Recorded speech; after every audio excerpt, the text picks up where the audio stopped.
United, with protesters attacking riot policemen and breaking the uneasy truce that had been agreed upon between the government and the opposition. Rioters are reportedly using firearms, and some witnesses say there are snipers shooting at security forces. There are reports that more people have also been killed. Ukraine's parliament currently being evacuated, and several buildings in the center of the capital have been captured. RT's Alexei Rashevsky is following the turmoil in Kiev, now joining us live. Good to get you back on the line here, and you're taking cover, apparently, inside a nearby building. Alexei, the truce that was agreed upon in the overnight, apparently in a state of tatters. There's no truce at all, Rory, at the moment. Just to give you an idea of what's happening right now, I would probably love to give you a better view of the Independence Square, which is just over here. But we were just shot at. We just saw a gunfire. It literally broke our window over here. You can see, I asked my cameraman to zoom in.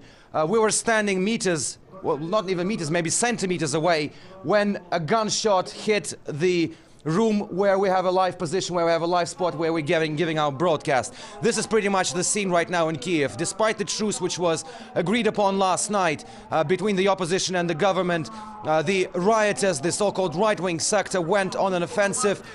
Several hours ago, I was witnessing down there, 7 floors down from where I'm standing right now, as they pushed the police from the barricades which they had reoccupied 48 hours before. Now they're mounting barricades again. We can hear bullets flying.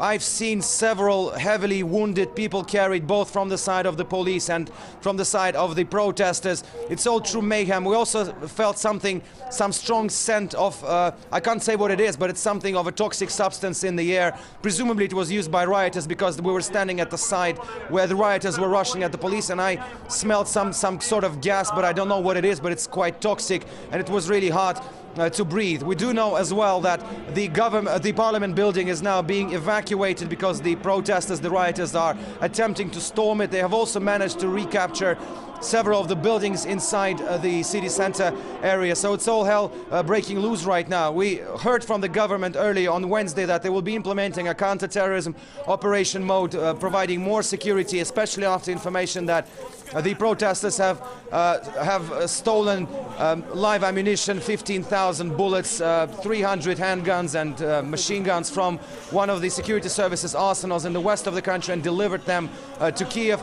Just on our way to this live position, we saw a group of men, maybe 10, 15 men, standing in the lobby of the hotel, which is pretty much the headquarters of the opposition, of the rioting movement at the moment. We saw men with rifles and handguns just literally waiting for an order from their commander to move outside and attempt another storm at the police, probably. So this is not truce, that's for sure. I mean, it's far from being settled, definitely, because the right-wing sector, the core of the protest, they say that they will not be obeying to any orders coming from the opposition, and they heard nothing about the truce which was agreed last night between the opposition leaders and the